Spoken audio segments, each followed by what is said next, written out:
Mən normal. Salam, axşamınız xeyir olsun müəllimə. Bəli, Aha. Ekranda görürsüz sonda mikrofonları baxmayaq. Hamımız bəli diqqətli müəllim. şəkildə bugünkü mövzumuza baxaq. Müəllimələr, deməli bu gün biz sizi ilə bu vaxta qədər gəlin belə deyək. Məktəbə qədər təhsil haqqında qanuna baxdıq, nümunəvi nizamnaməmizə baxdıq. Bir də dedik ki, bizim əsas istinad elədiyimiz qanunla bağlı sənəd təhsil qanunu sənədidir. Yəni Azərbaycan Respublikasında qəbul olunmuş ümumi bir təhsil qanunu sənədidir. Məktəbə qədər təhsil haqqında qanundan ayrıca baxmışdıq, nümunəvi nizamnaməyə də ayrıca baxmışdıq. Bir də təhsil qanunu çərçivəsində bəzi maddələr var ki, hamısı yox. İndi mənim sizə təqdim eləyəcəyim maddələr hamısını ayırtmışam bir-bir ki, hansından bizə düşə bilər. Bugün biz ona baxacağıq. Deməli, qeyd eləyirsiniz, təhsil qanunundan 3-cü maddəmiz olan təhsil sahəsində dövlət siyasətinin əsas prinsipləri mövzularına. Daha doğrusu maddəsinə ki, əsas prinsiplər hansılardır? Təhsil qanununa görə bizim dövlət siyasətimizin Azərbaycan Respublikasındakı əsas prinsipləri hansılardır? Müəllimlər, deməli 3-cü maddəmizə görə bir-bir başlayaq yavaş-yavaş sizinlə bərabər qeyd eləməyə. Birinci maddəmiz, birinci prinsipimiz humanistlikdir. Humanistlik nə deməkdir? Yəni burada artıq insani dəyərlərdən söhbət gedir. Humanist yanaşma, insanpərvər yanaşma. Yəni Azərbaycan dilinə belə deyim tərcümə eləyəndə humanistlik sözünü biz insanpərvərlik kimi başa düşürük. Burada artıq baxın, milli və ümumi bəşəri dəyərlərin, şəxsiyyətin azad inkişafının, insan hüquqları, insanın azadlığı, sağlamlığın və təhlükəsizliyin, ətraf mühitə və insanlara qayğı və hörmət göstərməyin, tolerant yanaşmağın, dözümlü yanaşmağın. Bax biz deyirik ki, biz tolerant ölkəyik. Ölkəmizdə yaşayan başqa millətlərin nümayəndələrinə qarşı tolerant davranırıq. Mədəni müxtəlifliyə hörmət edirik. Bunlar hamısı nəyə daxildir? Əlbəttə ki, humanistlik prinsipinə daxildir təhsil qanununa görə. Hamısını insanla bağlı, insani dəyərlərlə bağlı olan hər bir şeyi humanistlik çətirinin elə bir ki, altında düşünürük, prinsipinin altında. Sonra gəlir təhsil sahəsində bizim növbəti, belə deyim, prinsipimiz demokratiklikdir. Demokratik deyəndə demokratiya nəyi tələb eləyir müəllimlər? Ağlımıza birinci növbədə gəlir ki, burada azad düşüncədən, insanın azad olmasından, azad yanaşmasından, müstəqil yaşamasından söhbət gedir də, düzdür? Ona görə də təhsil qanunu çərçivəsində baxanda burada qeyd olunub ki, demokratiklik prinsipi təhsil alanların, yəni bizim bağçamızdakı uşaqların azad düşüncə ruhunda tərbiyə edilməsi, təhsilin dövlət ictimai əsaslarla təşkilinə və idarə edilməsinə səlahiyyət və azadlıqların genişləndirilməsi, təhsil müəssisəsinin özünün də muxtariyyətinin artırılması bu demokratiklik prinsipinin əsasında dayanır. Yəni avtoritar yanaşma deyil, burada artıq bir demokratik yanaşmadan söhbət gedir. Bəs bərabərlik prinsipi nədir? Gəlin biz bərabər hüquqlu yanaşmaya baxmışdıq. İndi gəlin bərabərcə baxaq ki, bəs bərabərlik hüququ prinsipi nədir? Bu artıq vətəndaşların bərabər şərtlər altında təhsil almasına imkanlar yaradılması və təhsil hüququnun təmin olunmasıdır. Biz nə demişdik? Hər bir uşağın hüququdur ki, normal şəraitdə təhsil alsın, onun sağlamlığına, təhlükəsizliyinə uyğun olan, cavab verən bir infrastrukturda, bir şəraitdə təhsil alsın, şərtlər əsasında təhsil alsın və hər bir uşağın təhsil almaq hüququ var. Bərabər şərtlər əsasında təhsil almaq, imkanlar əsasında təhsil almaq hüququ var və biz bunu təmin etməliyik. Bəs bu hansı prinsip əsasında həyata keçirilir?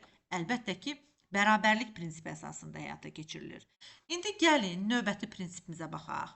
Millilik və dünyəvilik. Siz xatırlayırsınızsa didaktik prinsipləri keçəndə biz Azərbaycançılıq və dünyəvilik prinsipi var idi ayrı-ayrı. 9 prinsipdən biri, ikisi idi bunlar. Azərbaycançılıq və dünyəvilik. Amma təhsil qanununda biz buna baxacağıq. Millilik və dünyəvilik prinsipi kimi. Eyni şeydir. Sadəcə baxırıq ki, burada milli dəyərlər var və bir də ümumbəşəri dəyərlər var da, düzdür? Və biz çalışmalıyıq ki, bu prinsiplə Azərbaycan Respublikasında fəaliyyət göstərən bütün dövlət məktəbəqədər təhsil müəssisələri dünyəvi təhsil sisteminin yaradılmasını və inkişaf etdirilməsini təmin etməlidir. Dünyəvilik prinsipinə görə biz yadınızdadsa nə demişdik? Təlim elmi əsaslarla olmalıdır. elmə əsaslanmalıdır, elmi dəyərlərlə qurulmalıdır. Yəni burada hansısa subyektiv fikirlər, nə bilim dini dünya görüşü yoxdur. Biz təlimdə əsaslanırıq nəyə? Elmə və onun da təhsil qanununla da bu hətta müdafiə olunur. O da dünyəvilik prinsipinin içərisində. Bəs indi baxaq 3.0.5-ə keyfiyyətlilik prinsipi. Bilirik ki, keyfiyyətli məktəbə qədər təhsilin müəyyən göstəriciləri var idi da. Müəyyən uşağın yaş xüsusiyyətlərinə uyğun olmalı idi, əyanilik əsasında qurulmalı idi ki, keyfiyyətli olsun. Bəs təhsil qanununa görə ümumiyyətlə təhsildə keyfiyyətlilik deyəndə biz nəyi nəzərdə tuturuq? Baxın, ilk növbədə keyfiyyətlilik deyəndə yadımıza salırıq birinci növbədə biz təhsili apararkən bağçada, baxın müəllimlər, nəyə gedib istinad eləyirik? Özümüzdən standartlar yazmırıq ki, və yaxud hardansa gətirmirik ki, düzdür? Bunu biz dövlət standartlarına uyğun edirik də və ötən səfər bu qanunla bağlı maddələrə baxanda məktəbə qədər təhsildə bunun üstündən bir də keçdik. İndi gəlin baxaq ki, burada artıq keyfiyyətli kurikulumdan söhbət gedirsə, keyfiyyətli təhsildən söhbət gedirsə, birinci növbədə onun mövcud standartlara uyğun qurulması, təmin olunması nəzərdə tutulacaq. Daha sonra müəyyən bir normalar var. Həmin normalar çərçivəsində. Bununla yanaşı bir də bura əlavə olunur sosial-iqtisadi tələblərə uyğun. Hər ölkənin sosial və iqtisadi durumu bilirsiniz ki, fərqli olur da. Eyni deyil ki, düzdür? Hər bir ölkədə ona görə də bu keyfiyyət anlayışı bu sosial-iqtisadi tələblərə görə dəyişir. Və bu sosial-iqtisadi tələblər yüksəldikcə, təbii ki, təhsilin keyfiyyəti də onunla paralel olaraq keyfiyyətli olacaq, daha da yüksələcək, düzdürmü? Və keyfiyyətli təhsil prinsipi kimin tələbidir? Şəxsiyyətin, cəmiyyətin və dövlətin maraqlarına uyğundur. Şəxsiyyətin deyəndə, yəni biz burada bizim təhsil prosesinin iştirakçıları kimlərdir? Uşaqlardır, valideynlərdir, müəllimdir. Bax, bu şəxsiyyətin, cəmiyyətin, dövlətin maraqlarına uyğunluq elə bu deməkdir. Yəni uşağın, valideyn, cəmiyyətin tələblərinə uyğun şəkildə, tələbyönümlülük prinsipinə uyğun şəkildə olmalıdır. Daha sonra baxırıq. Səmərəlilik. Səmərəli fəaliyyət, yəni düzgün fəaliyyət, məhsuldar fəaliyyət, bizə fayda, bax, səmərəli demək faydalı olmaq deməkdir. Biz burada nəyə baxırıq? Təhsilin və elmi yaradıcılığın daim inkişaf edən, faydalı və bir də son nəticəyə istiqamətlənən müasir metodlarla təşkilidir. Yəni, təhsil o zaman səmərəlilik prinsipinə, təhsil qanununa görə cavab verir ki, bunu təmin eləyir ki, biz təlimin təşkilinə verilən prinsiplərə əməl edək. Təlimin təşkilinə verilən tələblərə əməl edək. Baxın, təlimin təşkili prinsiplərində nə var idi? Əyanilik, nəticə yönümlülük, şəxsiyyət yönümlülük, diferensiallaşdırma və fərdiləşdirmə. Bunların hamısını biz sizinlə bir-bir keçmişdik də. Orada nəticə yönümlülük prinsipində nə var idi? Birinci növbədə son nəticəni biz bilməli idik. Son nəticəyə uyğun bir strategiya qurmalıydıq, iş forması, iş üsulu seçməli idik və bunu edərkən də nə baş verirdi? Yəni, müasir metodlarla təşkil edirdik də biz təhsili, düzdür? Deməli, o son nəticəyə, o faydalı olan son nəticəyə çatmaq üçün müasir metodlarla işimizi təşkil edirdik. Əgər bunu ediriksə, təhsil qanununa görə hansı prinsipi riayət etmiş oluruq? Bax, bir situasiya verdim. Əlbəttə ki, səmərəlilik prinsipini. Səmərəli deyəndə faydalı başa düşürsünüz, faydalı deyəndə də təlimin təşkilinə verilən tələbləri və təlimin təşkili prinsiplərini başa düşürsünüz. Təlimin təşkili prinsipləri o 6 prinsipi. Daha sonra, indi sadaladım da onları sizin üçün. İndi baxaq ki, 3.0.7 fasiləsizlik, vəhdətlik və daimilik. Bilirsiniz ki, məktəbəqədər təhsil Azərbaycan Respublikasında fasiləsiz təhsilin, yəni rəsmi fasiləsiz təhsilin ilk pilləsi sayılır da və təhsil qanununa görə fasiləsiz, vəhdət şəklində, daimi şəkildə inkişaf etməsi, bu prinsiplə getməsi o deməkdir ki, mövcud təhsil standartları, bizim tədris proqramımız, kurikulumumuz, bizim təlim planlarımız əsasında təhsilin bir neçə səviyyədə əldə edilməsi imkanı. Yəni, təhsilin ayrı-ayrı pillələri arasında sıx qarşılıqlı əlaqə olmalıdır. fasiləsiz deyəndə, vəhdət deyəndə, daimi deyəndə bu sözü birbaşa ağlınıza bilirsiniz nəyi gətirin? İnteqrasiyanı ki, bütün elementlər arasında əlaqəlilik, vəhdətlik. İnteqrasiya mövzusunda biz nə demişdik? İnteqrasiya niyə var demişdik?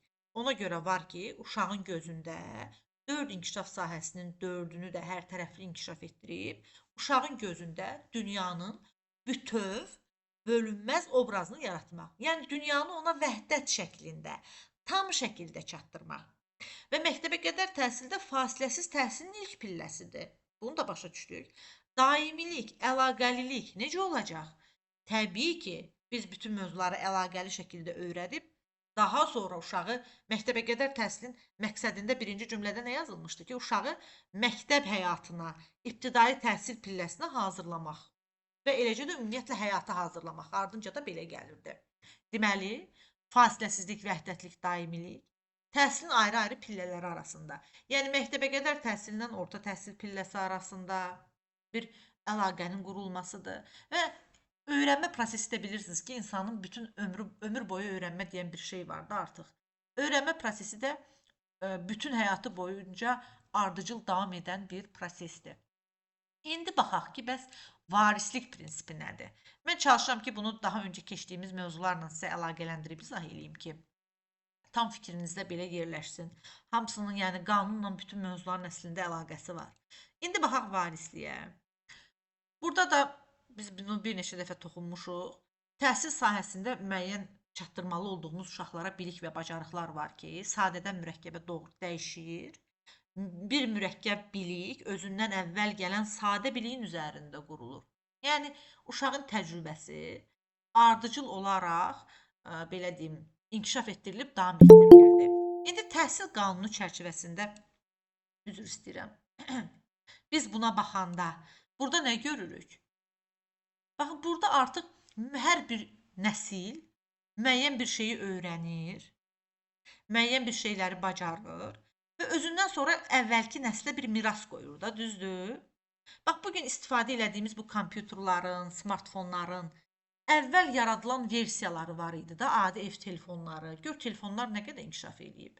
Amma ən sadəsi birinci yaranmışdı. Kimlərsə bunu bizdən əvvəl yaşayan insanlar həyata keçirmişdi, yaratmışdı və sonra onun üzərində mühəndislər çalışıb, onların elə bir qoyduğu o təməlin üstündə çalışıb yeni telefonları yaratdılar da.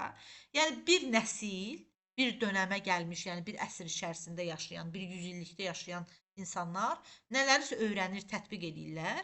Onlardan sonra gələnlər də onların belə deyim qoyduğu mirasın üstündə yenilərini inşa edib daha yaxşılarını yaradır. Bax, bu da belə. Sonra liberallaşma. Burada artıq təhsil sahəsinin və təhsil fəaliyyətinin açıqlığının genişlənməsi, yəni hamıya açıq olmasının, hamıya aydın olmasının. Sonra inteqrasiya. Burada artıq inteqrasiya deyəndə biz inteqrasiyanı sizinlə keçmişdik. Müəllimlər, xatırlayırsınızsa ki, mövzular arasında əlaqə ilə, inkişaf sahələri arasında əlaqə ilə. Amma təhsil qanunu çərçivəsində inteqrasiyaya biz baxırıq ki, artıq dövlətlərin təhsil sistemləri arasındakı əlaqə. Baxın, sizə bir dənə sadə nümunə deyim, elə məktəbə qədər təhsildən daha yaxşı yadda qalsın ki, təhsil qanununa görə inteqrasiya nə deməkdir? İcma əsaslı məktəbə qədər təhsil layihəsi var ha. O layihə bilirsiniz ki, çox keyfiyyətli layihələrdən biridir Azərbaycanda təhsil sahəsində və elə yerlər var ki, uşaqlar üçün bağça müəssisəsi yoxdur da, yəni gedib orada təhsil ala bilmir bu uşaqlar. Bəs nə etmək lazımdır? Onları cəlb eləmək lazımdır da, qalmalı deyil axı bu uşaqlar məktəbə qədər təhsildən kənar. Bu layihə bu boşluğu yaxşı bir şəkildə doldurdu, buna çox gözəl. Lakin Azərbaycan bunu hazırlayanda da onun belə deyim, keyfiyyətli bir proqram olması üçün getdi Estoniyadan mütəxəssislər gətirdi. Çünki Estoniyada bilirsiniz ki, məktəb bağça təhsili və bir də orta təhsil, orta məktəblər dünyada belə deyim də artıq ən qabaqcıl ölkələrlə rəqabətə girib, hətta birinci yerlərdə də artıq Estoniya bəzi məsələlərdə. Bağça təhsili orada çox güclü olduğuna görə Azərbaycan orada mütəxəssislər gətirdi, oradakı proqramı Azərbaycana belə deyim tətbiq eləməyə çalışdılar, belə deyim adaptasiya elədilər. Baxın, həmin o uyğunlaşma, o adaptasiya da elə bir oradakı proqramı gətirib bizə uyğunlaşdırdıq öz ölkəmizə. Oradan bir nümunə götürdük. Baxın, öz bir təhsil sistemimizə dünya sistemindən səmərəli formada bir qoşulduq da, yəni gedib onlara. Uyğunlaşdıq, bir qovuşdu və ondan bir yeni bir layihə çıxdı. Bu da inteqrasiyadır. Yəni qanunda inteqrasiya. Daha sonra baxırıq maddə 4-ə. Bəzi maddələri mən buradan çıxarmışam müəllimlər bunun içərisindən. Düzdür, təhsil qanunu çox böyükdür. Niyə görə çıxarmışam? Çünki onları onsuz da biz, yəni təhsil alanların hüquqlarıdır, valideynlərin hüquqlarıdır. Artıq keçmişik də, yəni bir də üstündən əlavə təkrara ehtiyac yoxdur. O səbəbdən sırf buradan hansı maddələr qalıbsa, bugün onlara baxacağıq. 3-dən sonra gəlirik 4-cü maddəmizə. Təhsilin əsas məqsədi. Deməli, müəllimlər, mən sizə hər zaman deyirəm ki, təhsilin əsas məqsədindən biri şəxsiyyət yetişdirməkdir və məktəbəqədər təhsillə ən çox əlaqəsi olan hissələr də elə bunlardır. Baxın, burada şəxsiyyət yönümlülük prinsipi biz sizlə keçmişdik.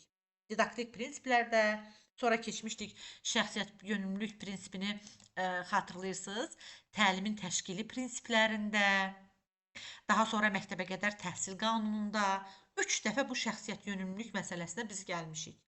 Və indi mən sizə bir məsələ demək istəyirəm.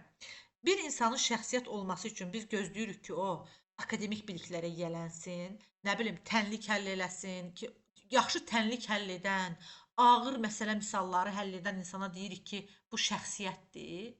Yəni, bir onu bacarması onun şəxsiyyət olmasına yetirmi? Yox. Biz şəxsiyyət kimə deyirik? O insana ki, başqalarının hüquqlarına hörmətlə yanaşır, öz ənənələrinə sadiqdir, demokratiyanın prinsiplərinə hörmətlə yanaşır, belə deyim, müstəqildir, yaradıcı düşünəndir, öz məsuliyyətini dərk edən insandır, paylaşmağı bacarır, başqaları ilə empatiya qurmağı bacarır. Demək ki, bax, məktəbəqədər təhsildə də belə bir uşaq yetişdirirdik də biz. O səbəbdən birinci məqsədinə burada baxanda deyirik ki, Azərbaycan dövləti qarşısında öz məsuliyyətini dərk edən, baxın, xalqının milli ənənələrinə və demokratiya prinsiplərinə, insan hüquqları və azadlıqlarına hörmət edən, vətənpərvərlik və Azərbaycançılıq ideyalarına sadiq qalan, müstəqil və yaradıcı düşünən vətəndaş və şəxsiyyət yetişdirməkdir. Təhsilin birinci məqsədi, baxın, ilk təhsil qanununa görə. O saat şəxsiyyət yönümlülük prinsipinin məsələlərini yada salırsınız və bu sizin üçün tam aydın olur. Sonra baxırıq.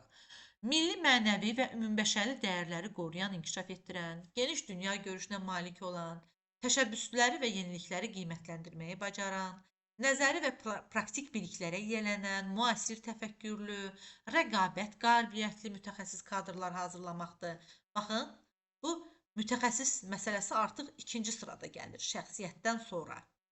Sonra ən sonda da sistemləşdirilmiş bilik, bacarıq və vərdişlərin mənimsənilməsi, ixtisasın daim artırılması, yəni o bilik hissə, səmərəli əmək fəaliyyəti. Onlar hamısı bu şəxsiyyət yönümlülükdən sonra gəlir. Bax, bu şəxsiyyət yetişdirməyi şəxsiyyət yönümlülüklə yada salırsınız. Digər akademik məsələlər, praktik bacarıqlar da sonra gəlir. Maddə 5-ə baxırıq müəllimlər. Gəlin bunu da bir haşiyəyə alım. Deməli, dövlət hər bir vətəndaşın, yəni yaşından asılı olmayaraq, bu ölkədə təhsil alması üçün müvafiq şəraitin yaradılmasına birbaşa olaraq öz təminatını verir. Və təhsilin hər hansı pilləsindən, istər məktəbə qədər, istər orta təhsil, istər ali təhsil, fərq etməz. Təhsilin hər hansı pilləsindən, səviyyəsindən və formasından məhrum edilməsinə yol verilmir. Məsələn, deyək ki, valideyn öz uşağını ibtidai təhsilə cəlb eləmək istəmir. Nə bilim, məktəbəqədər təhsilə, məktəbə hazırlığa cəlb eləmək istəmir. Biz nə demişdik məktəbəqədər təhsil qanununa görə məktəbə hazırlıq uşaqlar üçün, 5 yaşlılar üçün zəruridir. Deməli, valideyn buna dövlət təminat verirsə ki, uşaq təhsilə cəlb olunmalıdır. Valideyn də o uşağı həmin, belə deyim, təhsilə cəlb olunmasından məhrum etmək kimi bir hüququ yoxdur. Çünki buna dövlət təminat verir. Dövlət buna yol vermir ki, valideyn uşağını təhsildən yayındırsın. Bunu belə başa düşürük. Sonra, dövlət həm də ona təminat verir ki, cinsindən, irqindən, dilindən, dinindən, siyasi əqidəsindən, etnik mənsubiyyətindən, sosial vəziyyətindən, mənşəyindən, sağlamlıq imkanlarından asılı olmayaraq, hər bir vətəndaş təhsil ala bilər və bunlar arasında ayrı seçkiliyə yol verilə bilməz. Buna da dövlət təminat verir. O biz deyirdik, təhsil alanların hüquqları var ki, sağlamlıq imkanı məhduddursa da təhsil almaq hüququ var. Cinsinə görə ayrı seçkilik qoyulmamalıdır, dininə görə ayrı seçkilik qoyulmamalıdır. Hər bir vətəndaşın hüququ var. Onu da təminat verən dövlətdir. Ola bilər ki, özəldir bağça, ola bilər ki, dövlət bağçasıdır. Bütün təhsil müəssisələrində işə qəbulda, vəzifələrə təyin olunmada və seçilmədə, əməyin stimullaşdırılmasında, təhsil müəssisələrinə qəbul olunmada, təhsil alanların təqaüdə göndərilməsində, ixtisaslarının seçilməsində, təhsil alanların biliyinin qiymətləndirilməsində, yəni miq və sertifikasiya kimi məsələlərdə, məzunların təyinatla işlə təmin olunmasında, təhsilin növbəti pillədə davam etdirilməsində, ola bilər ki, hansısa bir müəllim istəyir ki, ixtisasını artırsın, bax bunda, təhsil sahəsindəki digər məsələlərdə kişilər və qadınlar üçün bərabər imkanlar yaradılmasını təmin edir. Yəni, müəllimlik həm kişi sənətidir, həm qadın sənətidir. Yəni, burada belə, necə deyim, qanunla kişilər və qadınlar bu baxımdan bərabərdirlər. Həmçinin, dövlət hər bir vətəndaşın ümumi orta təhsil almaq hüququnu da təmin edir. Məktəbə qədər təhsil almaq hüququnu da, orta ixtisas təhsil alması hüququnu da, ali təhsil almasını da pulsuz şəkildə bir dəfə təmin edir. Və dövlət əmək bazarının tələblərinə uyğun olaraq təhsil müəssisələrinə ixtisaslı kadr hazırlığı üçün dövlət sifarişləri verir. Yəni, bilirsiniz ki, müxtəlif fakültələrdə dövlət sifarişlə yerlər olur. Düzdür, sayı çox olmur, amma hər bir qrupda dövlət sifarişli yerlər olur. Həmçinin, ola bilər ki, hansısa uşaqlar xüsusi istedada malikdirlər. Xüsusi istedadlı uşaqların da təhsilini davam etdirməsinə xüsusi təminat verir, maddi vəziyyətindən asılı olmayaraq. Həmçinin ola bilər ki, elə şagirdlər, elə uşaqlar olsun ki, onların xüsusi bir sosial, belə deyim, təminata ehtiyacı var, müdafiəyə ehtiyacı var və dövlət bu uşaqların da təhsil almasına şərait yaradır.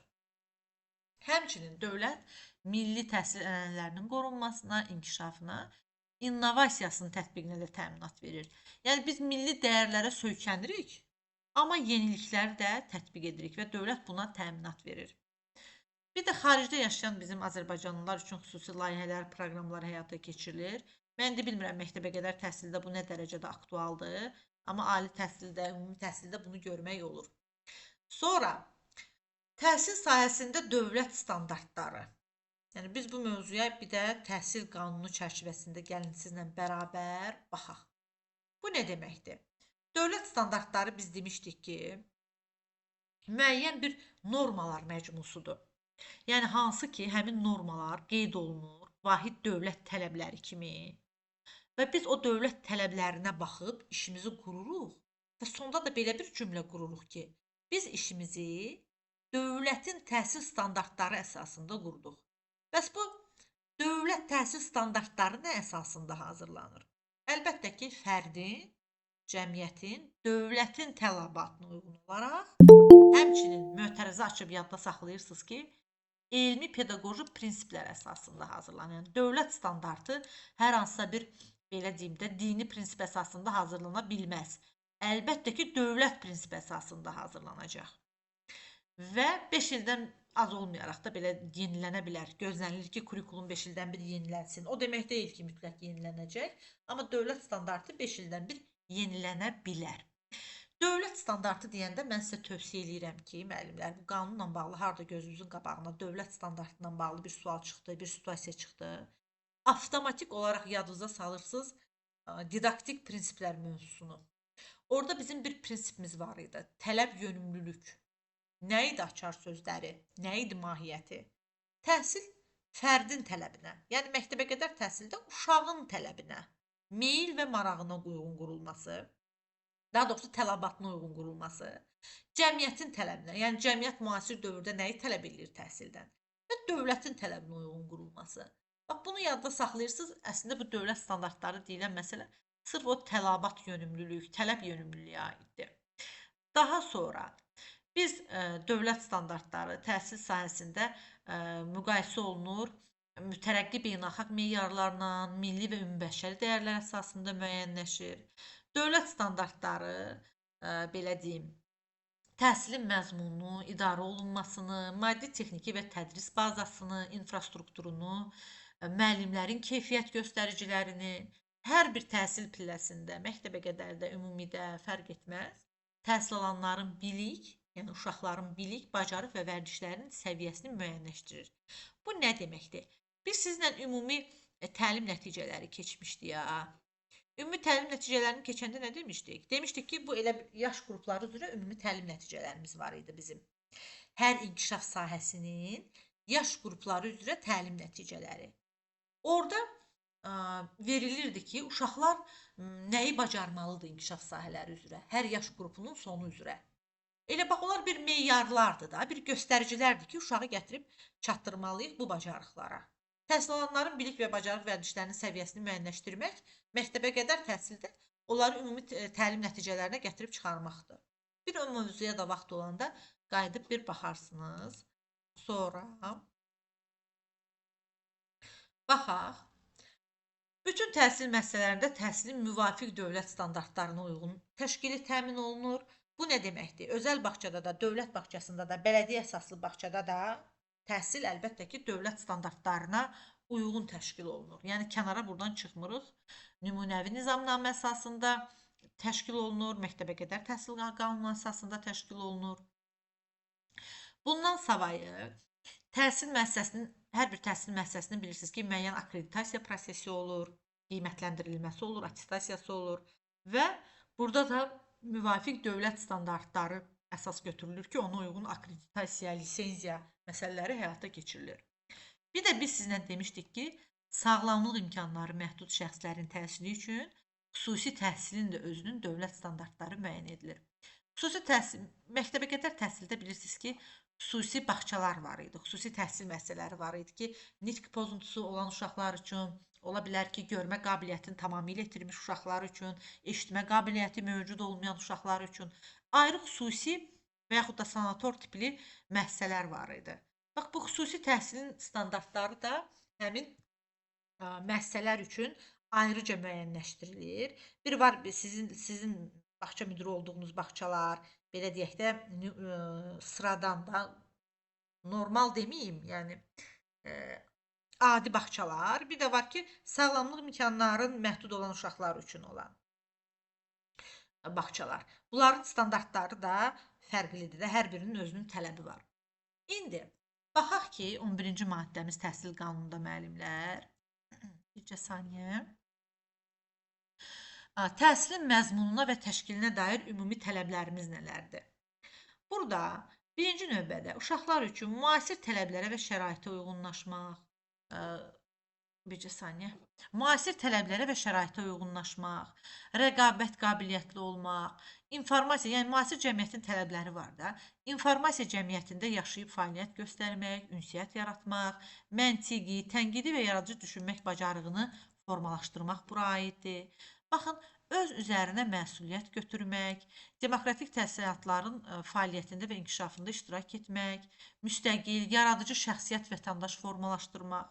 İndi biz bunu böyük, belə deyim, bu qanun ümumi götürülüb, amma biz buradan məktəbəqədərə aid hissələrini ki, yaradıcı şəxsiyyət formalaşdırmaq, məsuliyyətli vətəndaş yetişdirmək, təhsil alanların fasiləsiz təhsil almasını, daim yeniləşən, müasir standartlara uyğun gələn biliklərə və dünya görüşünə yiyələnməsini təmin etmək, cəmiyyətin tələbatını daha səmərəli ödəməsini, şəxsiyyət kimi inkişaf etməsini və əlbəttə ki, ömür boyu təhsilin hamı üçün açıq və bərabər imkanlı olmasını təmin etmək, yüksək intellektual səviyyəyə və praktik iş qabiliyyətinə, yeni texnologiyalara yiyələnmək, cəmiyyətin yüksək səviyyəli və rəqabət qabiliyyətli kadr potensialına tələbatının ödənilməsi üçün real zəmin yaratmaq. Məsələn, bu sertifikasiya imtahanı keçirilir də, burada artıq kadr potensialını daha bir yuxarı çıxarmaq, daha da inkişaf etdirmək məqsədi ilə aparılır bütün bu işlər. Həmçinin, siz bilirsiniz ki, təhsilin məzmununa dair və təşkilinə dair ümumi tələblər əlbəttə ki, qanuni aktlarla tənzimlənir və biz mütləq şəkildə təhsil verənlərin və təhsil alanların da bütün iş prosesinin, o təhsil müəssisəsində fərq etməz məktəbə qədər və yaxud ümumi təhsil, ali təhsil, hamısının insan ləyaqətinə hörmət əsasında qurulmasını təmin etməliyik. Yəni buna da dövlət təminat verir. Və nə müəllim, biz bunu əslində keçmişdik məktəbə qədər təhsil qanununda, ümumi təhsil qanununda da burada var, nə tərbiyəçi, nə də ki uşaq hər hansı bir fiziki və psixoloji zorakılığa belə deyim, yol verilmədən iş şəraiti ilə təmin olunmalıdır, öz işini davam etdirməlidir. Yəni nə müəllimin, nə uşağın şərəf və ləyaqətinə və yaxud fiziki və yaxud psixoloji zorakılığa məruz qalmamalıdır. Onların da hüquqları dövlət tərəfindən təmin olunur. Və bir də müəllimlər, burada bir məsələ var. Biz demişdik ki, bu uşaqların zərərli informasiyalardan qorunması haqqında qanuna görə biz müəyyən məsələlərə diqqət yetirməliyik. Təhsil qanununda, məsələn, bilirsiniz ki, uşaqlar üçün nəzərdə tutulmuş vəsaitlərdə, albomlarda, tədris materiallarında reklam yerləşdirilə bilməz. Bura diqqət yetirin, hər hansısa bir reklam yerləşdirilə bilməz. Bundan savayı yetkinlik yaşına çatmayanlara, baxın, buranı diqqətlə dinləyin, mənəvi və fiziki baxımından zərərli təsir göstərə bilən reklam məktəbəqədər və ümumi təhsil müəssisələrinin ərazilərindən müvafiq icra hakimiyyəti orqanının müəyyən etdiyi məsafədən yaxın yerləşdirilə bilməz. Yəni, müəyyən reklam lövhələri var ki, orada əgər uşaqların, yəni söhbət yetkinlik yaşına çatmayan vətəndaşlardan gedir də, balaca məktəb uşaqlarından, bağça uşaqlarından, bura məktəbə qədər də bağça da aiddir. Yəni, əgər müvafiq yerli icra hakimiyyəti orqanının, belə icra hakimiyyəti orqanının qərarı ilə müəyyən reklamlar yerləşdirilə bilər. Və yaxud əgər bir reklamın tərkibində, belə deyim, uşağa psixoloji baxımdan, mənəvi baxımdan, fiziki baxımdan zərərli təsir göstərə biləcək nəsə bir məsələ təbliğ olunursa, orada bir məsafə müəyyən olunur ki, həmin məsafədən yaxın yerləşdirilə bilməz.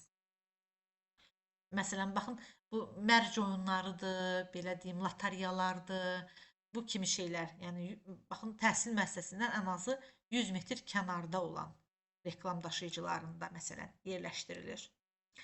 Daha sonra, bəzi informasiya məhsulları var ki, onların, belə deyim, uşaqlara ümumiyyətlə nümayiş olunması qadağandır və uşaqların zərərli informasiyalardan qorunması məsələsində məktəbəqədər təhsildə biz həmçinin onu da yadda saxlamalıyıq ki, müəllimlər. Burada bizim istifadə etdiyimiz tədris materiallarında, tədris resurslarında istifadə elədiyimiz şəkillərmi deyim, uşaqlara nümayiş elətdirdiyimiz videolarmı deyim, cizgi filmlərmi deyim, onlar mütləq uşaqların nəyinə diqqət yetirilərək seçilməlidir? Əlbəttə ki, yaş xüsusiyyətlərinə uyğun olaraq seçilməlidir. Yaş xüsusiyyətlərinə və bir də uşaqlara ən əsas meyarımız psixoloji baxımından zərər yetirməməlidir. İndi gəlin baxaq ki, maddə 17, düzdür, biz məktəbəqədər təhsillə hər birimiz məşğuluq, məktəbəqədər təhsildə, amma çərçivə sənədində verilib də, yəni ki, bütün təhsil pillələrinə biz baxmalıyıq. Bu 17-ci maddə həm bağça müdirlərinin çərçivə sənədində, həm tərbiyəçilərin çərçivə sənədində var.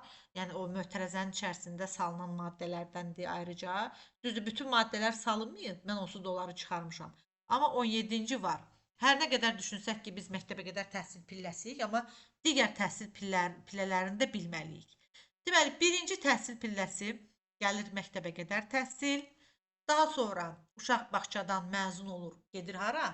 Ya məktəbə hazırlıq qruplarına, artıq oradan da, yəni bitirdikdən sonra da, belə deyim, məktəbə hazırlıq da bilirsiniz ki, bir səviyyədir, amma məktəbəqədər təhsil pilləsinin içərisində nəzərdə tutulur və ibtidai təhsilə keçidin əsasını təşkil edir, düzdür? Ona görə də birinci biz götürürük məktəbəqədər təhsil, sonra gəlirik ümumi təhsil. Ümumi təhsil 1. Məktəbəqədər təhsil özü bir pillədir. Ümumi təhsil özü bir pillədir, lakin ümumi təhsilin özünün səviyyələri var. İbtidai təhsil səviyyəsi, baxın, ümumi orta təhsil səviyyəsi, tam orta təhsil səviyyəsi, baxın, 10-11. İbtidai orta siniflər, ümumi orta, 9-a qədər və tam orta təhsil deyəndə də artıq 10-11-i nəzərdə tuturuq. Sonra gəlir növbəti bizim təhsil pilləmiz, peşə təhsili pilləsi. Bax, bu da elə ümumi orta məktəblərdə olduğu kimi peşə təhsili də səviyyələrə bölünür. İlk peşə təhsili bu bir səviyyədir. Sonra gəlir texniki peşə təhsili, bu da bir səviyyədir. Və bir də var yüksək peşə təhsili. Necə ki tam orta təhsil var, onun bir. Peşə təhsilində də yüksək texniki peşə təhsili var. İndi gəlir orta ixtisas təhsili pilləsi. Yəni texnikumlar, kolleclər. Bunun səviyyəsi yoxdur. Yəni elə məktəbə qədər kimi. Elə orta ixtisas təhsili bir pillədir. Sonra ali təhsil də bir pillədir, amma özünün səviyyələri var. Ümumi təhsildə olduğu kimi, peşə təhsilində olduğu kimi. Baxırıq ki, hansılardır? Bakalavriat təhsili 4 illik, magistratura təhsili 2 illik, rezidentura tibb universitetinin magistraturalarını belə deyim oxuyanlara deyilir. Tibb fakültələrinin oxuyan tələbələr magistra verəndə rezidenturaya verilmiş sayılırlar. Rezidentura tibb fakültələrinin tələbələri üçündür.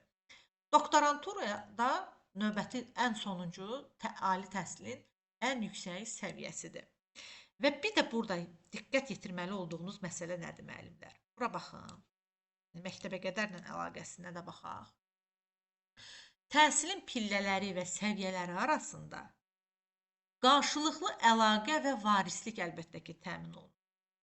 Və belə deyim, hər bir təhsil pilləsi və səviyyəsi məktəbə qədər təhsil pilləsi və ümumi təhsil pilləsinin ibtidai təhsil səviyyəsi istisna olmaqla yekun qiymətləndirmənin və ya attestasiyanın nəticələrinə uyğun olaraq məzunlara nə verir?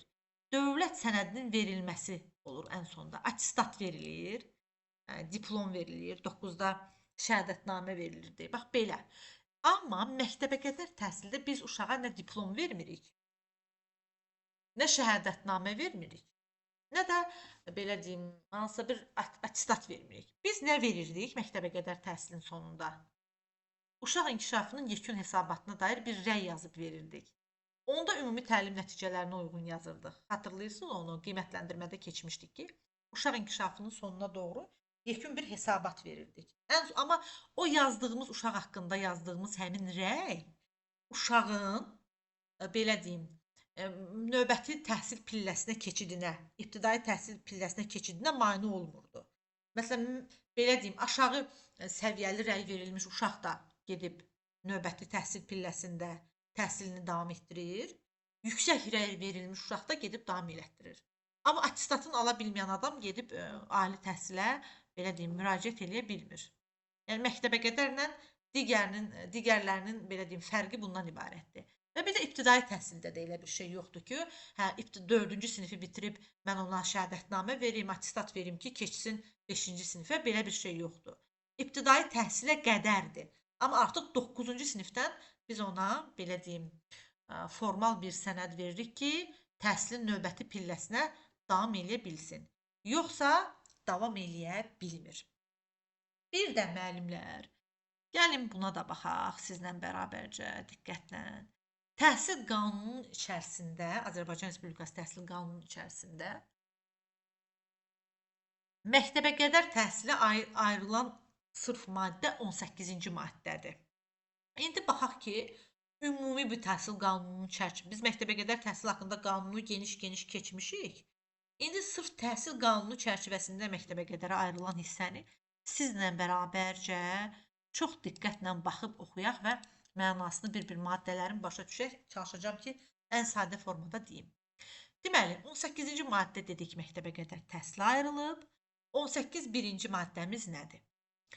Məktəbə qədər təhsil, baxın müəllimlər, təhsilin ilk pilləsi olmaqla, ailənin və cəmiyyətin maraqlarına uyğun olaraq, uşaqların erkən yaş dövründən intellektual, fiziki və psixi inkişafını, sadə əmək vərdişlərə yiyələnməsini, istedad və qabiliyyətinin üzə çıxarılmasını, sağlamlığının qorunmasını, estetik tərbiyəsini və təbiətə, insanlara həssas münasibətin formalaşmasını təmin edir. Baxın, belə bir uzun cümlədir müəllimlər. İndi mən sizə sual verirəm ki, bu uzun cümlənin içərisində siz nə gördünüz, nəyi sezdiniz? Bax, mən birinci növbədə buna baxanda, bu cümləni oxuyanda, ağlıma bilirsiniz nə gəlir? İnkişaf sahələri. İnkişaf sahələri. Baxın, o inkişaf sahələrinin içərisinə daxil olan bütün məsələlər bu 18.1-i əhatə eləyir. Baxın, estetik tərbiyəsi, insana qarşı həssas münasibət, fiziki inkişaf, əmək vərdişləri, baxın, sadə əmək vərdişləri, sonra istedad qabiliyyətinin üzə çıxarılması, sağlamlığının qorunması, fiziki inkişaf sahəsi. Baxın, ailənin cəmiyyətin tələblərinə uyğun olaraq qurulur. Baxın, hamısı inkişaf sahəsinin tələbləridir. Bu bizim birinci maddəmizi əhatə eləyir. Yəni onu bilən bunu da başa düşür. Bu aydın məsələ, əslində bir sadədir. Sonra məktəbəqədər təhsil müvafiq təhsil proqramı əsasında həyata keçirilir. Biz nə demişdik? Demişdik ki, biz dövlət standartına baxırıq. Sənədimiz də nədir? Təhsil proqramımız məktəbəqədər kurikulum. Vəssalam. Azərbaycan Respublikasında məktəbəqədər təhsil 1-6 yaşlı uşaqları əhatə eləyir. Bu da o deməkdir ki, məktəbə hazırlığı gedib ibtidai təhsil kimi götürmürük. Bu, məktəbəqədər təhsilin işidir. Yaxşı müəllimlər. Çünki 6 yaşa qədərdir.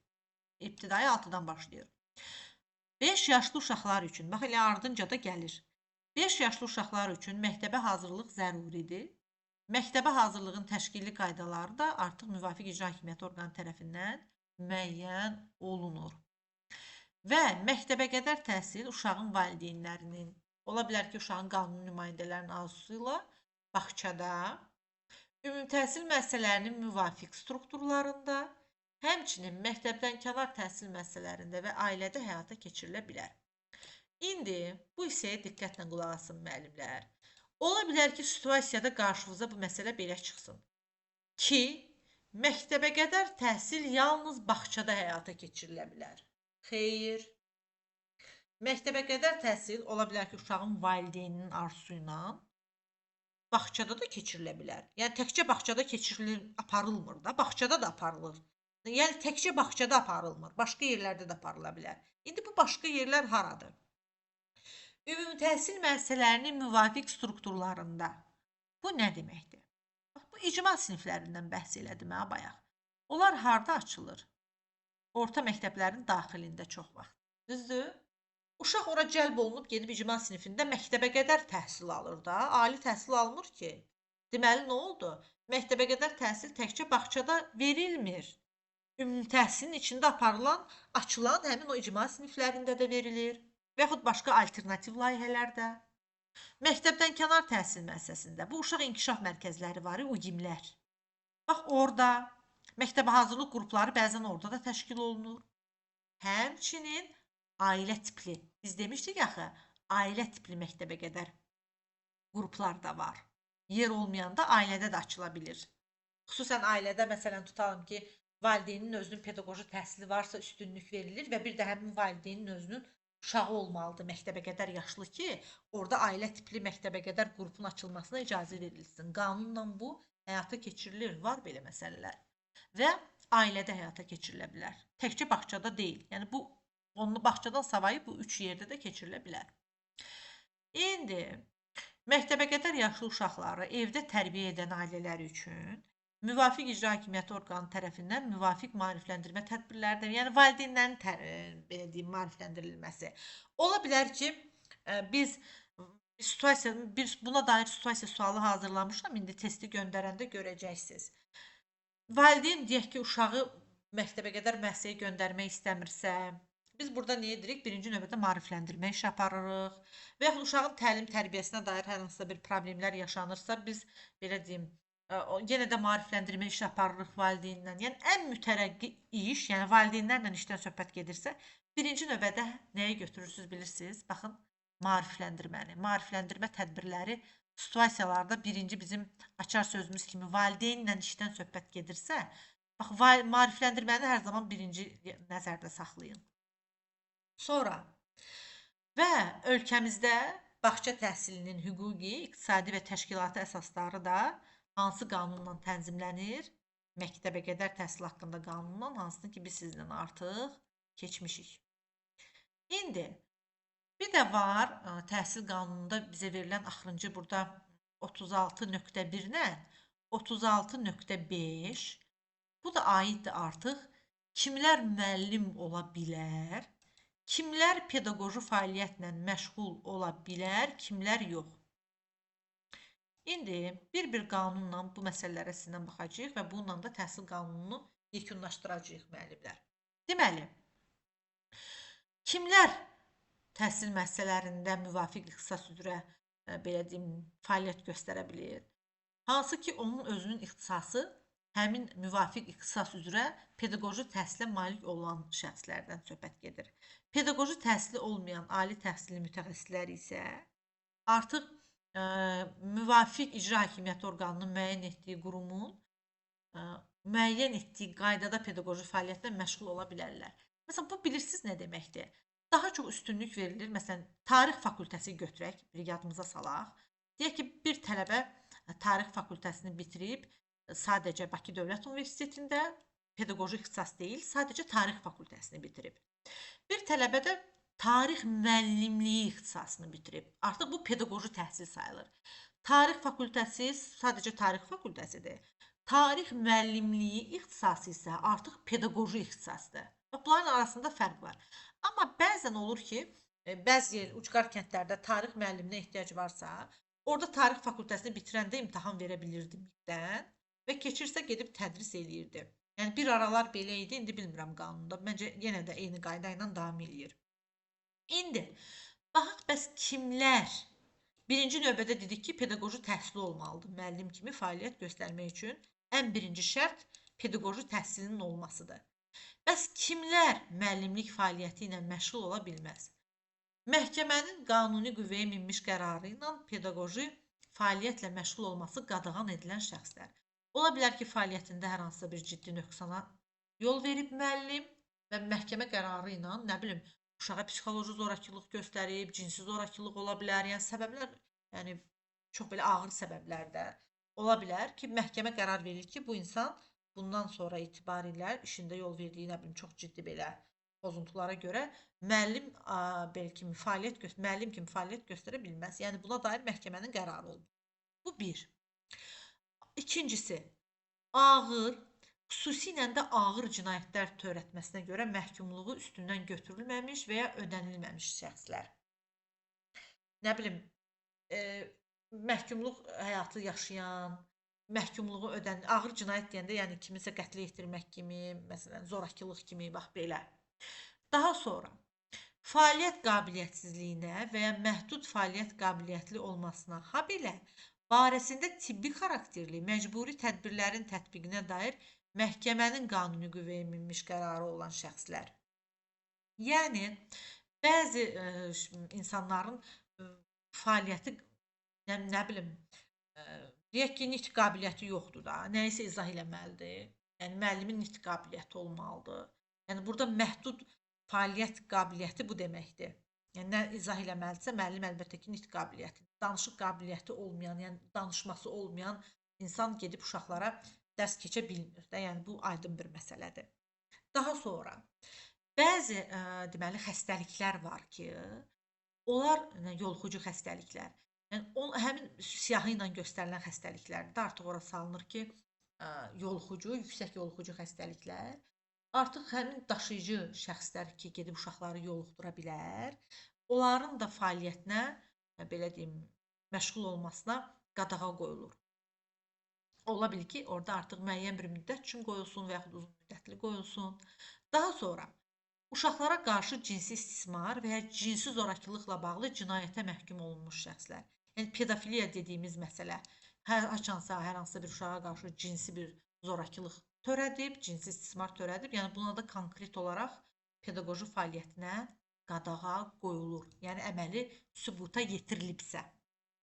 Bir də etik davranış qaydaları biz sizlə keçmişdik müəllimlər, xatırlayırsınız. Etik davranış qaydaları, belə deyim, müəllimlərin riayət etməli olduğu xüsusi qaydalardır və əgər müəllim öz fəaliyyəti ərzində müəllim adına yaraşmayan, o etik davranış qaydalarını kobud şəkildə pozursa, ola bilər ki, onunla əmək müqaviləsinə xitam verilir. Və burada bir şey yadda saxlayın. Etik davranış qaydalarını pozduğuna görə əmək müqaviləsinə xitam verilmiş pedaqoji işçi 1 il müddətində pedaqoji fəaliyyətlə məşğul ola bilməz. Yəni 1 ildən sonra əgər etik davranış qaydasını pozubsa, məsələn, cinsi zorakılıq heç vaxt belə deyim, fəaliyyət göstərə bilmirdi müəllim kimi, əgər hansısa bir uşağı cinsi zorakılığa məruz qoyubsa, yəni bu kimi ağır fəsadlar. Bir də var ki, pedaqoji işçilərin etik, yəni təhsil verənlərin etik davranış qaydalarından hansınısa pozub ciddi şəkildə və onun müqaviləsinə xitam verilib. Regional tərəfindən, məktəb tərəfindən, bağça tərəfindən xitam verilib, amma bir ili bitəndən sonra həmin müəllim qayıdıb pedaqoji fəaliyyətlə məşğul olmaq hüququna malikdir. İndi gəlin baxaq digər bizim əsas məsələlərdən birinə, təhsil verənlərin sertifikatlaşdırılması. Hamımız bu səbəbdən buradayıq. İndi görək ki, sertifikatlaşdırma ilə bağlı təhsil qanununda hansı məsələlər yer alır və sertifikasiya ilə bağlı biz nələri bilməliyik. Deməli, müəllimlər, bu 36 defis 2-cidir. Sertifikasiya haqqındakı bizim belə deyim qanunumuz. Bu hissəni də diqqətlə dinləyək. Artıq ən sonuncusudur, təhsil haqqında qanunu yekunlaşdırırıq. Deməli, dövlətin tabeliyində olan məktəbə qədər, yəni bağçanın özü və ümumi təhsil müəssisələrində ümumi təhsil üzrə təhsil verənlərə münasibətdə digər dövlət təhsil, deməli, ümumiyyətlə ümumi təhsil müəssisələrində və dövlət bağçalarında, dövlət məktəbə qədər müəssisələrdə işləyən təhsil verənlər, yəni siz tərbiyəçilər, siz bağça müdirləri 5 ildə bir dəfə müvafiq icra hakimiyyəti orqanının müəyyən etdiyi qurum tərəfindən sertifikatlaşdırmadan keçirsiniz. Yəni 5 ildən bir nəzərdə tutulub. Və dövlət məktəbə qədər və ümumi təhsil müəssisələrində işləyən təhsil verənlərin sertifikatlaşdırma qaydası müvafiq icra hakimiyyəti orqanının müəyyən etdiyi qurum tərəfindən müəyyən olunur. Bəs bildik ki, bu sertifikatlaşdırmadan keçmək məcburidir. Biz bunu başa düşdük. Bu aydındır. Bəs kimlərə belə deyim möhlət verilir, kimlər sertifikatlaşdırmadan keçmirlər, azaddılar? Gəlin buna baxaq. Birinci növbədə ola bilər ki, müəllimə dünyaya uşaq gətirməlidir. İndi müəllimələr analardır, qadınlardır və ola bilər ki, hamiləlik dövrünə təsadüf eləyir. Sertifikatlaşdırmadan azaddır hamilə müəllimələr, hamilə qadınlar.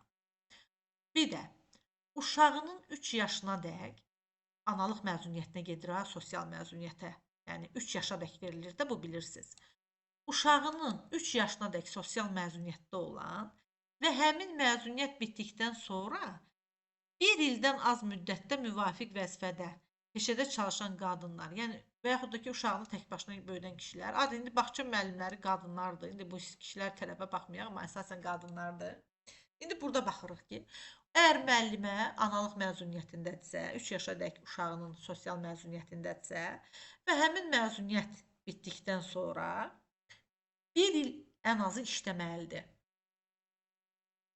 Yəni 1 il tamamlanmalıdır ki, məzuniyyətdən qayıdan sonra 1 il tam işləməlidir ki, onu sonradan sertifikatlaşdırmaya cəlb eləyək. 1 ildən azdırsa azaddır. Sonra ilk dəfə işə qəbul olunanlar, MİQ-lə gələn müəllimlər deyək də belə. MİQ-lə gələn müəllimlər 3 il işləyirlər, ondan sonra onları sertifikatlaşdırmaya cəlb olunur. Çünki yeni onsuz da o sistemlə imtahan verib gəlib də ilk dəfə qəbul olmalıdır amma. İlk dəfə qəbul olub, ona 3 il belə deyim, möhlət verilir. Deyək ki, 2026-nın may ayında əgər tərbiyəçilərin sertifikasiyası olacaqsa, keçən il MİQ-lə gələn müəllimə varsa, o cəlb olunmur. Azı 3 dəfə sertifikatlaşdırmadan keçmiş şəxslər. Məsələn, belə deyim, 3 dəfə artıq, məsələn, keçən bir neçə il bundan qabaq birinci ibtidai sinif müəllimləri başladı ümumi təhsildə sertifikasiyaya. Onlar artıq bir dəfə verdilər. Bundan sonra da 2 dəfə verəndən sonra azad olurlar. Azı 3 dəfə sertifikatlaşdırmadan keçmiş olurlar da, elə bir bunun üçün 15 il bir vaxtla, 5 ildən bir olduğuna görə 15 illik bir müddət lazımdır. İndi 60, bura diqqətlə baxın, 60 və daha yuxarı yaşda olan şəxslərin sertifikatlaşdırmada iştirakı artıq könüllüdür. Ola bilər ki, 61 yaşlı bağça müdürü var. O özü sertifikasiyada könüllü şəkildə iştirak edir. Yəni onun sertifikasiyada iştirakı məcburi deyil. Çünki pensiya yaşı yaxınlaşır da, belə deyək, təqaüd yaşı o səbəbdən. Daha sonra sertifikatlaşdırmadan keçən şəxslərə, müəllimələrə 5 il müddətində dövlət məktəbə qədər və ümumi təhsil müəssisəsində pedaqoji fəaliyyətlə məşğul olmaq hüququ verilir.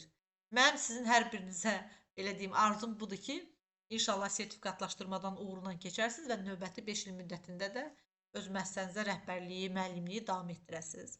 Bu da 36 def 2.4-cü maddəmizdir. Daha sonra ola bilər ki, müəyyən üzürlü səbəblərdən sertifikatlaşdırmada iştirak etməyən və ya nə bilim xəstə olub, deyək ki, bir qəzaya, Allah uzaq eləsin, bir qəzaya düşüb sertifikasiyaya gələ bilmir də. İndi müəllim stasionar şəkildə müalicə alır, daha doğrusu xəstəxanada müalicə alır və deməli, üzürlü səbəblərdən sertifikatlaşdırılmada iştirak etməyən və ya sertifikatlaşdırmadan keçməyən şəxslər 1 il müddətində iş yeri saxlanılmaqla, baxın, əgər keçməyibsə müəyyən bir üzürlü səbəbdən, onun 1 il ərzində iş yeri saxlanılır. Və 1 ildən sonra təkrar sertifikatlaşdırmada iştirak etmək hüququna artıq malikdirlər. Növbəti dəfə də əgər birinci səfər üzürlü səbəbdən qalmışdı, 1 il keçib iş yeri saxlanılır, lakin növbəti dəfə o təkrar sertifikatlaşdırmadan keçmirsə, artıq avtomatik kəsilmiş hesab olunur. Və sertifikasiyadan keçməyən müəllimlərlə də əmək müqavilələri əmək məcəlləsinə uyğun olaraq tənzimlənir. Yəni 1 ildən sonra adətən belə müəllimlər belə deyim də müqaviləsinə xitam verilir və yaxud başqa bir işə yönləndirilir. Belə müəllimlər, bugün biz sizinlə təhsil qanununa baxdıq.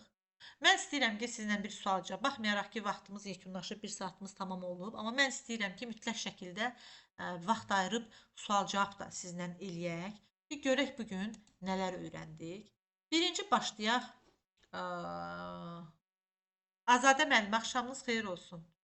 Buradasınız? Salam müəllim, axşamınız xeyir olsun. Necəsiz? Siz sağ olun, yaxşı olun müəllimə. Müəllimə, siz mənə təhsil sahəsində dövlət siyasətinin prinsiplərini sadalayın, xahiş edirəm, hansılardır? Təhsil sahəsində dövlət siyasətinin əsas prinsipləri aşağıdakılardır: humanistlik, demokratiklik, bərabərlik, millilik və dünyəvilik, keyfiyyətlilik. Aha. Səmərəlilik, fasiləsizlik. Bəli, varislik, inteqrasiya, liberallaşma. Aha. Müəllimə, siz mən deyin görüm ki, səmərəlilik prinsipini necə başa düşürük? Necə başa düşürsünüz? Öz sözlərinizlə deyin. Səmərəlilik, yəni təhsilindən səmərəli istifadə etməkdə, yəni təhsilin keyfiyyətini səmərəli bir şəkildə, necə deyim, qurmaq. Yəni təhsil varsa, o orada oxuyan uşaqlara bir fayda verməlidir. Bəli, səmərəli olsun da, yəni anlasın da, başa düşsün. Yəni keçdiyin, uşaqlara verdiyin bilikdən nəsə mənimsəyə bilsin də. Biliyi o səviyyədə verməlisən ki, uşaq orada nəsə mənimsəsin. Yəni verib üstündən ötüb keçmək lazım deyil. Uşağa nəsə mənimsətmək lazımdır. Ən birinci açar sözü səmərəlilik prinsipinin faydalı olmaqdır. Faydalı olması üçün də mən nə etməliyəm? Təlimin təşkili prinsiplərinə riayət eləməliyəm. Bəli. Nəticə yönümlü olmalıyam. Yaxşı, düzgün metodlar seçməliyəm. İş üsulları seçməliyəm. Düzdürmü? Bəli. Oldu müəllimə, təşəkkür edirəm. Həlimə müəllimə. Həlimə müəllimə bayaq buradaydı, indi deyəsən yoxdur. Günel müəllimə Abbasova. Günel Abbasova. Xanım müəllimə. Bəli müəllimə, buyurun. Axşamınız xeyir olsun müəllimə. Axşamınız xeyir olsun. Sağ olun, siz yaxşı olasın müəllimə. Görüm ki, bugünkü bizim mövzumuz belə deyim də vacib mövzulardan biri idi. Ümid edirəm ki, hamı diqqətlə dinlədi. Siz mənə deyin görüm ki, fasiləsizlik, vəhdətlik və daimiliyi necə başa düşürsünüz prinsipdə? Fasiləsizlik, vəhdətlilik, daimlik prinsip mövcud təhsil standartlarıdır. Yəni bizim üçün normalara uyğun standartlarımız var müəllimə. O standartları təhsil proqramına və planlara əsasında təhsilin bir neçə səviyyəsində əldə edilməsidir. Yəni o standartlara uyğun uşaqların bilik səviyyələrində bir neçə səviyyə ilə əlaqələndiririk müəllimə, inteqrasiya eləyirik müəllimə. Elədir ki, uşağı bağçadan məktəb həyatına hazırlayırıq müəllimə. Bax, belə bir şeydir. Məktəbə qədərlə ibtidai təhsil arasında bir inteqrasiya, əlaqə qururuq müəllimə. Gözəl. Bəs bu təhsil qanunundakı inteqrasiya nədir müəllimə? İnteqrasiya təhsil qanunundakı müəllimə o milli təhsil sisteminin, yəni dünya təhsil sistemi ilə Aha. əlaqəsidir müəllimə. Yəni məsəl üçün hər hansı bir ölkədə bir təhsil sistemi ilə biz nəyisə götürürüksə, yəni oradan bayaq siz özünüz də dediniz, Estoniyada olan bu məktəbəqədər məktəblərin nəzdində olan icma məktəblərindən. Aha. Məsəl üçün orada müəllimə icma məktəbi yaranıbsa, oradan bir özümüzə bizim bizə lazım olan bir təhsili götürürüksə oradan, Aha. yəni ondan yəni Estoniyanın təhsili ilə belə deyək də, orada icma təhsilini öz məktəbimizdə bizim öz Azərbaycanda yəni Uyğunlaşdırırıq. uyğunlaşdırırıq, inteqrasiya edirik də, yəni əlaqələndiririk müəllimi oradan. Aha. Yaxşı olan təcrübəni gətiririk. Bitiririk. Bəli müəllimə. O bir söz var, deyirlər Azərbaycan Avropaya inteqrasiya eləyir. Tez-tez Bəli, xəbərlərdə falan bəli eşidirsən. müəllimə. Bax Bəli. elə eyni şeydir bu da. Düzdür Yəni müəllimə. inteqrasiya, yəni yaxşı olan təcrübəni, qabaqcıl təcrübəni, Çox mənəvi təcrübəni. təcrübəni gətirib Bəli müəllimə. ölkəmizdə də tətbiq eləyirik. Tətbiq Bax edirik. bu sistem Bəli müəllimə. layihəsi var, sistem layihəsi. Bəli, hə, İnformatika. sistem, Bax bəli. biri də budur. Məktəblərdə. Hə, biri də Bəli budur. müəllimə. Yəni eyni şeydir. Oldu Bəli müəllimə, müəllimə. təşəkkür eləyirəm. Buyurun müəllimə, buyurun. Lətafət müəllimə. Bəli müəllim, axşamınız Hər xeyir. vaxtınız xeyir olsun müəllimə. Necəsiz? Yaxşı olasınız müəllim. Sağ olun. Lətafət müəllimə, siz də mənə deyin görüm ki, burada millilik və dünyəviliyi necə başa düşürük? Demək müəllimə, millilik, dünyəvilik elə bizim didaktik prinsipimizdə də var bu.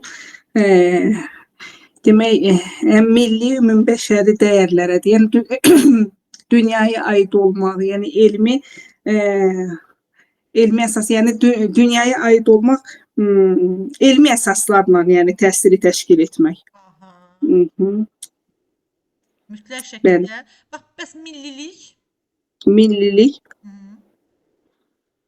millilikdə müəllim ümumi milliliyimizi qorunmaqla, yəni bizim adət-ənənələrdir, bayramlardır, bunları uşaqlara aşılamaqla təhsilin təşkil olunmasıdır.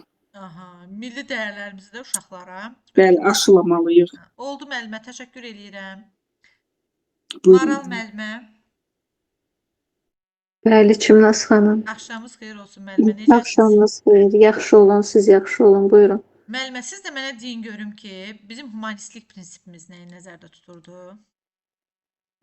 Humanistlik, yəni insanlara bu təhsil sahəsində iştirak edən bütün vətəndaşlara humanist yanaşmaq, onlara qayğılığı göstərmək, hörmətlə yanaşmaq, dözümlülük və burada prioritetdir və eyni zamanda tolerantlıq. Tolerantlıq. Baxın, bir situasiya deyim sizə ki, bir qrupda deyək ki, müxtəlif xalqların nümayəndələri var və Bəli. müəllim öz, məsələn, tutalım ki, differensial yanaşmadan istifadə edir, fərdi yanaşmadan istifadə edir məşğələlərində, tolerant yanaşır uşaqlara. O hansı prinsipi reallaşdırmış olur dövlət təhsil qanununa görə? Elə buradakı humanistlikdir də. Humanistlik, aha. Və məsələn, Çünki bütün uşaqların fərdiliyini qoruyur. qoruyur. Və ondan savayı da müəllimə bir başqa prinsip də var. Bax, bunların arasından bir də hansına humanistlik və nəyə? Bax, bunun ardını da gətirək. Bura baxın. Bərabərlik, hə. Bəli, həm humanistlik, həm də Həm də bərabərlik, Aha, düzdür. gözəl. İndi müəllimə, siz mənə deyin görüm ki, maddə 6-da biz dövlət təhsil standartlarına baxdıq, düzdürmü? Bu dövlət Bəli. təhsil standartlarının əsas məsələləri nələrdir? Bax, bunu öz sözlərinizlə mənə izah edin ki, dövlət təhsil standartına riayət etmək deyəndə biz nə başa düşürük? Dövlət təhsil standartları dövlət tərəfindən qəbul edilmiş təhsil proqramları və eyni zamanda o təhsil proqramları vahid formada bütün respublikada tətbiq olunur. Gözəl. Adət üzrə 5 il müddətinə qəbul olunur. 5 il müddətindən sonra dəyişdirilə bilər və yaxud da ki, onun tərkib hissəsində müxtəlif dəyişikliklər edilə bilər. Aha. Gözəl. Daha sonra beynəlxalq meyarlar Aha. daha çox nəzərə alınır. Çünki bizim əsas məqsədimiz hal-hazırda dünyaya inteqrasiya edə biləcək gənclərin yetişdirilməsidir. Aha. İndi siz mənə deyin görüm ki, bu dövlət təhsil standartları niyə var? Nəyi müəyyənləşdirir? Deməli, nəyi müəyyənləşdirir? Müəyyən olunmuş yaş mərhələlərində Aha. əldə edəcəyimiz nəticələr üçündür bunlar. Aha. Hər bir Məsələn, təhsil pilləsində. Bəli. Ayrı-ayrı təhsil Məsələn, pillələri. məktəbə qədər təhsilin özünün tələbi var. Gözəl. Tam orta təhsilin öz məqsədi var və eyni zamanda da ali təhsil proqramının öz məqsədi var. Yəni biz qabağımıza qoyulan bu mərhələlərdə nəyə nail olmalıyıq? Həmin hissələr bizə təqdim olunur ki, müəllimə öz fəaliyyətini bunların əsasında təşkil etməlidir. Ümumi hədəfimiz bəs nədir müəllimə burada? Hər üç pillənin Şəxsiyyət yetişdirmək. təhsil alanların biliyinə, bacarığına və onlarda formalaşdıracağımız vərdişlərin səviyyəsini müəyyənləşdirmək. Müəyyənləşdirmək, bəli. Oldu müəllimə, təşəkkür edirəm. Buyurun. Səfiyə müəllimə, axşamınız xeyir olsun. Hər vaxtınız xeyir müəllimə. Necəsiz müəllimə? Mən sağ olun, yaxşı olasınız. Bizdə gün internet yaxşı deyildi. Yəni Elə gec mi? qoşulmuşam. Gec qoşulmusunuz. Gəlin onda Bəli. sizə sondan sualları verim. Baxaq. Bax bu 18-ci maddəmiz dedi ki, məktəbə qədər təhsilə aiddir. Məktəbə qədər təhsil qanununa görə biz baxırıq ki, mən dedim ha burada 18-ci maddə bütünlükdə bu məsələni əhatə eləyir. Bu hissədən nə yadınızda qaldı? Bunu ümumiləşdirib nə deyə bilərsiniz 18-ci maddənin belə deyim göstəriciləri nələrdir? Uşaqların elə bir pillələrlə məktəbə elm almaqları da birinci məktəbə qədər təhsildə, sonra məktəbdə, sonra peşə məktəbinə gedirsə peşə məktəbində, ali məktəbləri, magistratura təhsili. Bunlar bizim pillələrimizdir. Pillələrimizdir. Aha. İndi siz mənə deyin görüm ki, məktəbə qədər təhsilin, yəni məktəbə qədər təhsilin təmin etdiyi məsələlər nələrdir? Yəni belə deyim də, nəyi təmin eləyir məktəbə qədər müəssisə? Hansı məsələləri? Uşaqların həm biraz bilik və bacarıqlarını müəyyənləşdirir. Onların bir şəxsiyyət kimi formalaşdırır. Sonra uşaqları ümumiyyətlə cəmiyyətə necə yetişməlidirlər, özlərini necə nümayiş etdirməlidirlər, onu göstərir də. Yəni 4 inkişaf sahəsi üzrə Uşaqları hazırlayır. Həm sadə əmək vərdişlərinə yiyələnirlər uşaqlar, həm onların sağlamlığının qorunmasına təminat verir. Məktəbə qədər təhsilin sonunda məktəblərdən fərqli olaraq biz heç bir sənəd vermirik da uşaqlara. Biri var ki, məsələn, attestat alar, diplom alar uşaqlar.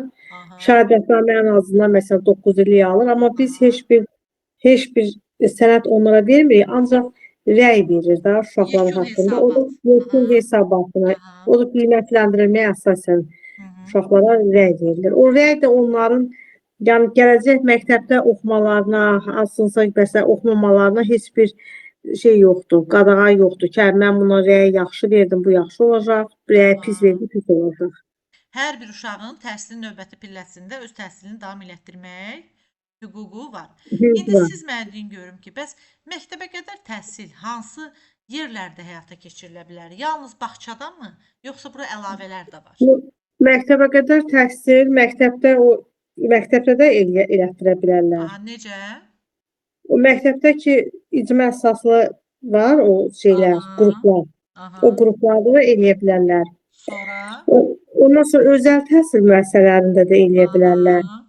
Bir də belə bir qanun var ki, məsələn, ailədə də ola bilər ki, hansısa evdə də ola bilər ki, o evdəki hansı ki, məsələn, orada pedaqoji təhsilli şəxs var, ailə tipli, həm də onun o yaşda uşağı var. Oldu müəllimə, təşəkkür edirəm Səfiyə müəllimə. Sağ olun. Gecəniz xeyrə qalsın.